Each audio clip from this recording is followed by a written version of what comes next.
哎呀，不要嘛！我真的要走了，那个丑女人说不定要回来。她就是我的一条舔狗。那个丑八怪有这么贱吗？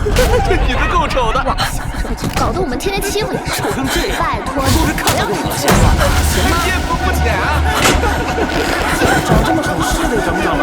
你整容？你撒泡尿照照自己配吗？哪怕一次也好，我也想被人期待和无条件的包容。以后会越来越好的。我受不了这样的生活。对于有些人来说，是我的懦弱，活着本身就是风险，自卑，这不是他们的错，是我的这张脸，只是他们还没有找到摆脱风险的机会。让我无法直面真正的生活。我想，对于现在的你来说，所以只要能变美，我一定要这点风险又有什么关系呢？变美。于西，听我数到10，1、2、3。